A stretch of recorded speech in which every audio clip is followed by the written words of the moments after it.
Says it's going through. Okay.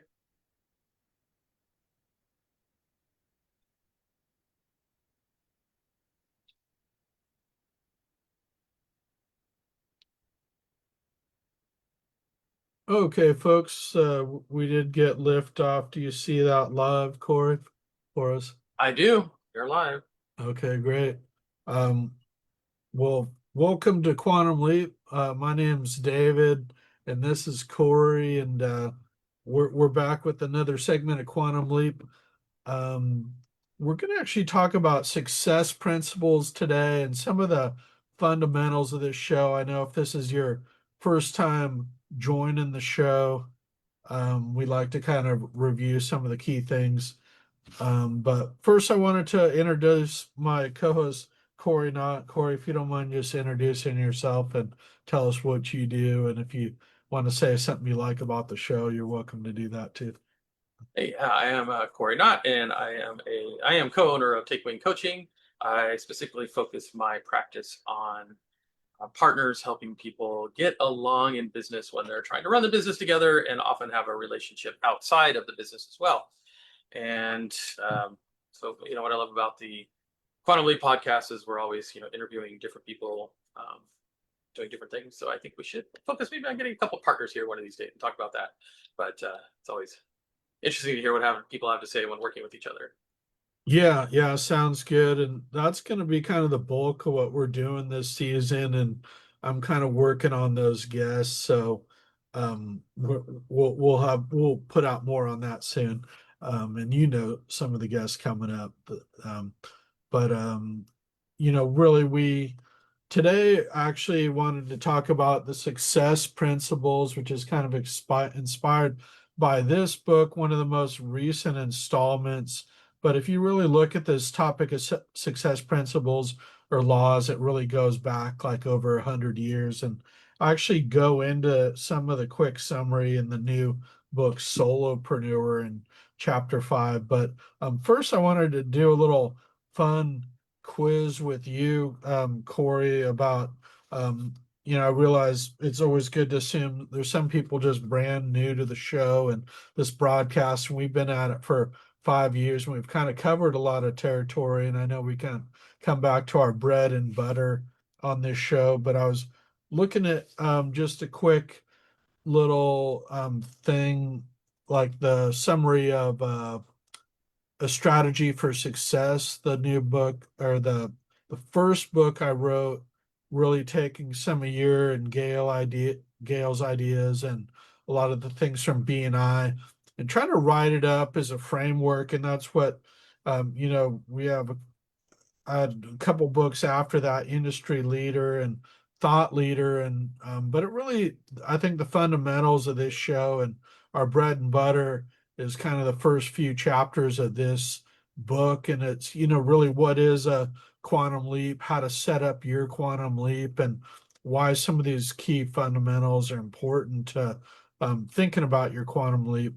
But with that, I was just going to ask you if you don't mind taking a stab at what a quantum leap means to you, and if you like to use a different term, you're welcome to. Yeah. I would see it as you know the opposite of incremental growth, which is where most business owners are. Is we learn a little thing, we do a little thing, we do that. Where it's more of like making a wholesale shift in the way you think about your business or think about your career. Um, so it's not the one step at a time. It's making a shift, and it might just be in one area. Say, oh, that's something I need to do differently, and that often comes when once you kind of get settled in, or there's something that's just not working right, or they're starting to scale. Yeah, yeah, no, well put. And I know our B and I has been focused on a book called 10X. There's different kind of versions and systems for Quantum Leap, but would you say, Quantum Leap's kind of the same as what's in that book 10X, or how would you describe some of the different ways that people talk about this concept of transformative change? Yeah, it can be transformed. I mean, I would say, doing the 10x for a lot of people would be a quantum leap in the sense of getting there and having that mindset. But it's really more of like, just going all in versus, just doing a little bit, which it doesn't always, again, it's not like that step by step. And it's also maybe saying, okay, I have a goal, and then what if it happens if you 10x it, right? So instead of saying this is a quantum leap, it's more like a super get out of your comfort zone type deal, um, which might generate the quantum leap. It can go, either way. I haven't really done a whole lot with the 10x stuff myself because it doesn't really fit my business model, my business thinking in those terms. But we use it in BNI in terms of growth. Like, why can't we have 20,000 members in the Bay Area instead of just 2,000? That kind of thing, right? Maybe it's not possible, but certainly there are, a couple 100,000 businesses. So yeah, it's just so it's to engage that level of thinking to get that level of growth or change that you're looking for. Yeah, I I haven't read that whole book. I started listening to it. There's a lot of different anecdotes, and I'll say kind of the difference of a strategy for success and some of the things you go through on your site. I think it's a lot shorter to get into some of that than that book is a little bit more complicated. So I'd say it's more like the advanced or kind of upper division version of it from just my initial look. So um as a Yeah. business owner, why is it important to gain clarity on your purpose or your why? Well, I think there's definitely that's where I mean you could say the quantum leap comes from. For me, well, I could go into the story of that in a minute, but to understand your purpose is to really create that sense of why it is I'm doing this thing. There's a lot of risk going into business for yourself, and some people can just push through it. They power through it. They have the discipline. They have the time, but they often also reach burnout. They also tend to put aside all the other things that are important because they're not really connected to the sense of purpose. They're just maybe looking to make money, put food on the table, grow something. But if you don't look at your purpose, you don't really know where that's going. Or so it's about looking where you come from, what it is that truly motivates you, who you truly serve, and what that means. And for some people, purpose might be, making a change in the community, making a change in the world, um, or the way they serve their community, or leaving a legacy. Sometimes it is family and leaving a legacy for family, and it can be multiple purposes. Depending on what there is. But being connected to that really drives that motivation.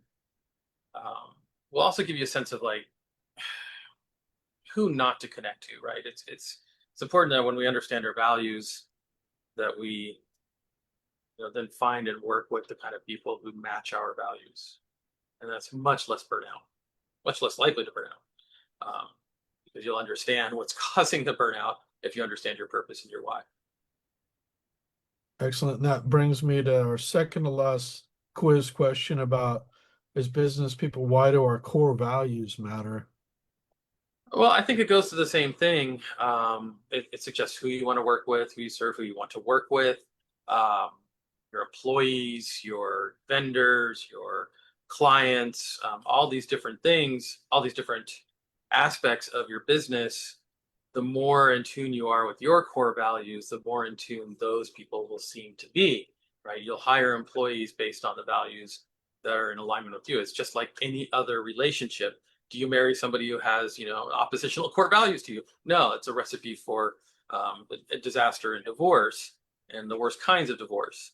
But so why would you hire people who don't share your core values? They may be great workers, they may be very skilled, but if they don't share those values, you're not going to get along on a personal level. And that's important to the relationship. Same with clients, same with vendors. People doing things that you don't like would not be a good fit. I used to work with a guy as a colleague in programming, and it was always interesting. He would not do any work with anything defense related. Like if it's military, he would not touch it. And so he would often send me those referrals. And I have some limits, but I didn't mind working with manufacturers who might make chips for some of those defense systems. So I would take those referrals. But I really admire that he was willing to say, look, I cannot take this business, no matter how lucrative it is, because it doesn't suit my core values. And I would feel wrong doing it. And so that to me is again, it saves you from that recipe of burnout. If you have a business partner, the values are very important. That doesn't mean all of your values have to be reflected in the business, and your business may have values that you don't necessarily exalt so much in your own life. So if customer service is, great customer service is a value. You may not be concerned about that in your own life, right? Because you don't have customers. Um, but you may, pour that into your business and make it something important. So also to consider what personal values drive you and what business values drive you. Yeah, I'll I just know it's say kind of long, but it's really dear to my heart. Yes. from personal experience, just doing that work and trusting that it's worthwhile. Once you do it, you really see all the value. So it's almost hard to know what that's going to bring you. I think after I did that work with you, you really see it in some of the best business owners out there. You see these things that they have clarity on it and how they use it to connect with their clients and really be powerful, mentors and speakers and really industry leaders. The last question before we get toward some of our success principles, and these are really, success principles too. It's kind of a little bit of a review or warm up. But do business owners, small business, solopreneurs need a business plan, or what kind of plans should we look at for our business? Or maybe some people don't need it. Would you agree with that? Um, no, I would not agree with that. I think a business plan is important. I am not really a great planner until I sit down and actually do it. And sometimes I don't actually do it like I should. There's a number of different ways to look at your business plan. The first one is if you need money for starting your business, you're going to need to have a business plan. And it's going to have to be, solid enough to attract somebody who's got the money, right? It's a lender, it's an investor, it's a family, whatever, wherever that money's coming from, they're going to want to see a plan, right? And they want to know what your intended return is on that. So that'll usually include financials and other things. There's lots of great business planning tools for that. I like the strategic planning, the visionary strategic planning, which is more of this is who we are, this is our purpose, this is our mission, this is our vision, this is our set of core values. And then, what are your operations look like? What is your organizational chart, and what are your goals within each category? Your top goals for 90 days in a year. So not really complicated to put together, and that's what we do with the flight plan, which is creating that basic plan of action. And some people work really well on that. They're very goal oriented, and it works well for them. Doesn't require a whole lot to get them going, and others, they want more strategy and so on. But it's a basis for where am I going with this, and then you can review it. And when I work with partners, there absolutely has to be a plan, because if there's no plan, then the partners are going to have a lot of expectations that will wind up being resentments.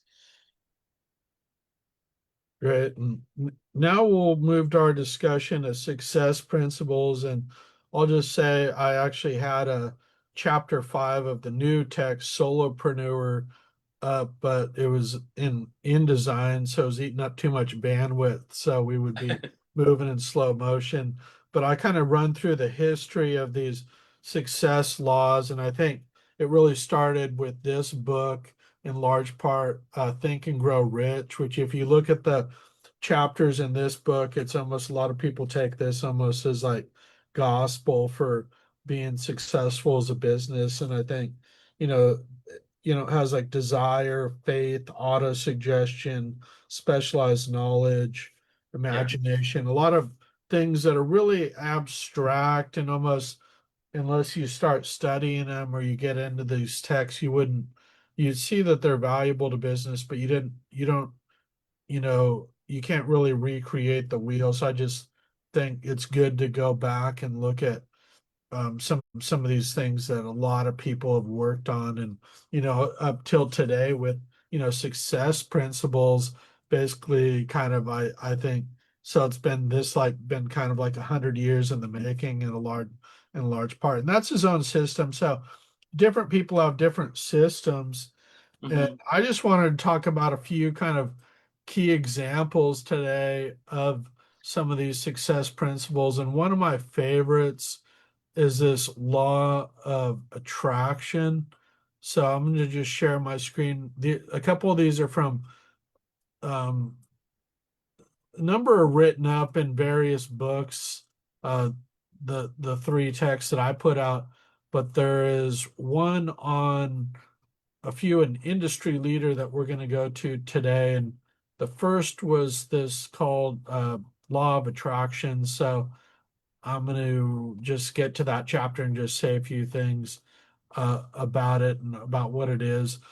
And I call it one of the most powerful laws to understand, but it's actually kind of a secondary law, and it kind of results from the law of vibration, which is a more immediate law. But Jack Canfield, who has that success principles, is really an expert on this law. I think he's written even a whole book on it, but he says the law of attraction is a universal principle that states you will attract into your life whatever you focus on, whatever you give your energy and attention to is what will come back to you.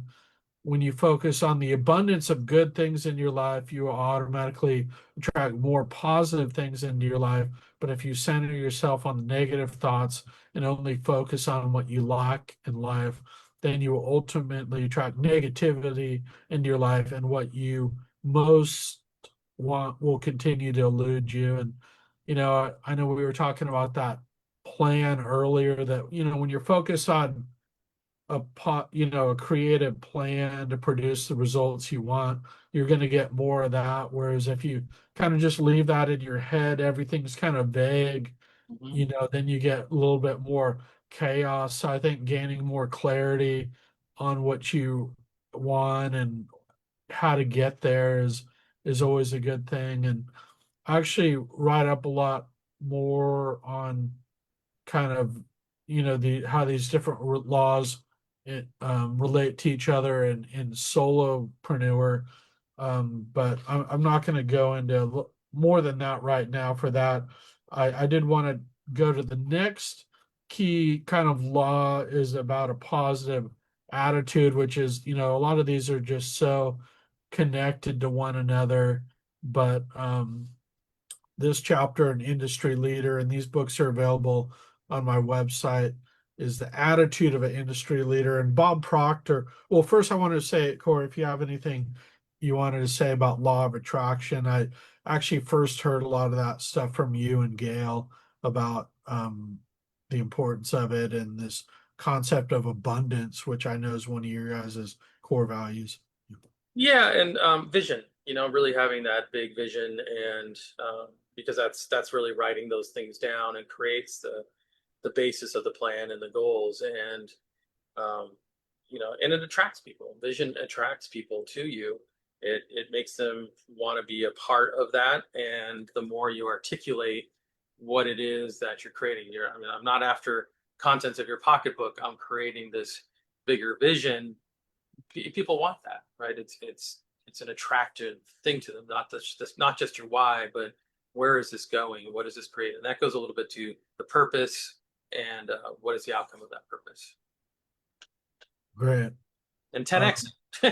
Yeah, yeah. It's just a beautiful thing when you put all these pieces together, when you learn about them, you see how all they work and they connect. And that's what I say.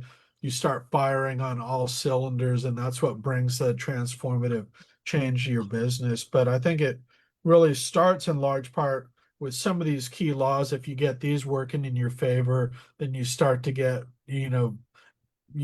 make progress. And I think a big thing is attitude. You see a lot of people down on their business.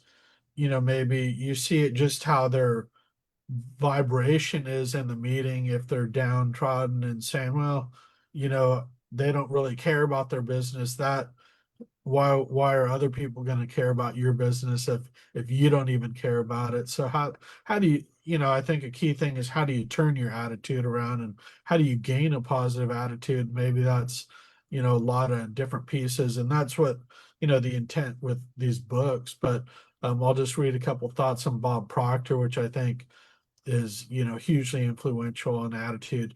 He said that that was the magic word, that developing the right attitude can change your results faster and more dramatically than anything else. and he developed his beliefs around attitude, at least in part from William James, the major thinker, in the late 19th century.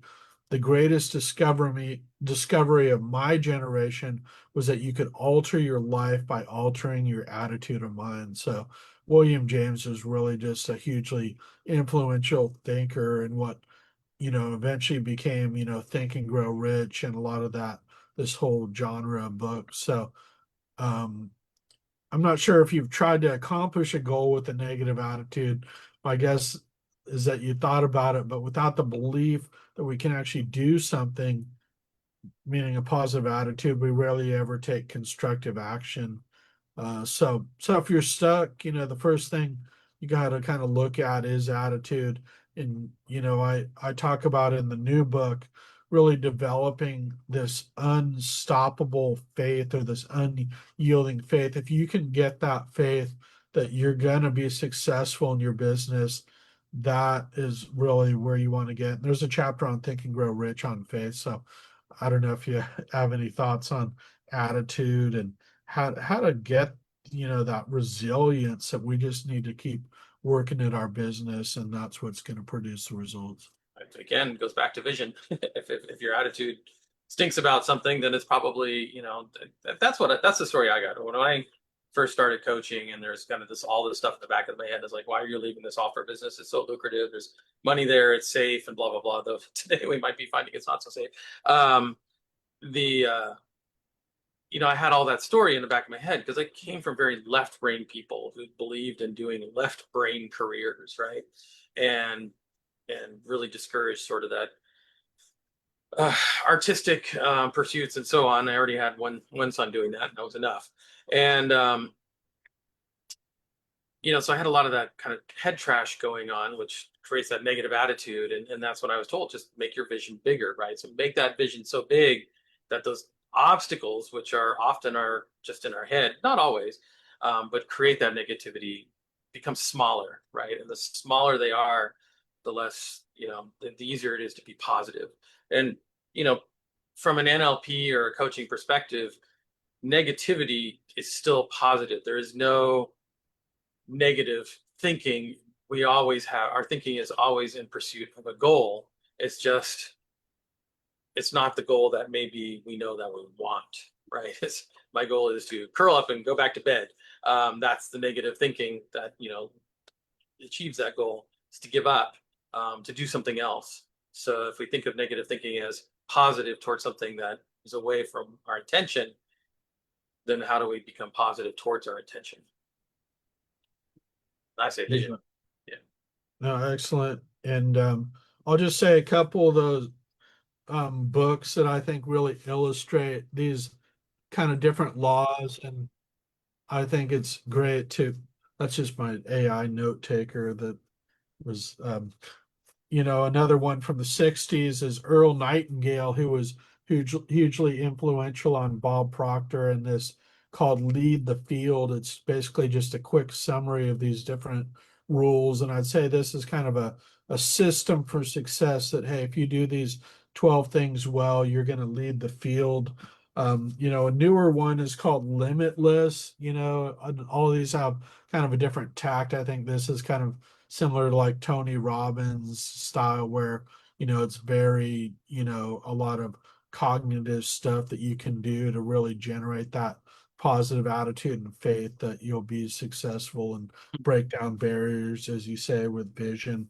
And then that book we mentioned, that 10x is easier than 2x. So if you don't, if you get away from that concept of incremental change, like, okay, I'm going to just grow my business 10% a year, that's not really enough to get you excited enough to do it. So you don't usually do it. But if you're like, I'm going to grow my business 10 times in the next 5 years, that's something you can really get excited about.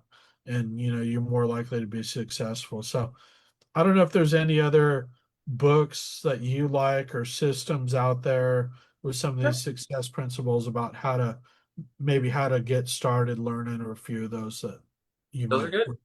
yeah, Yeah. There's plenty of other things to support it. Yeah. yeah, yeah. And we'll return to this topic again, um, with some of those things in solopreneur. Once, we'll have some guests on, and, we're having, for example, Bob Arts on to talk about time management, daily management. I think you see a lot of people that we bring on this show, they have their success principles that you see them kind of living in their business and their life, and it really shows you the validity of them in large part. So, otherwise, I think that's all I have for today. But Great.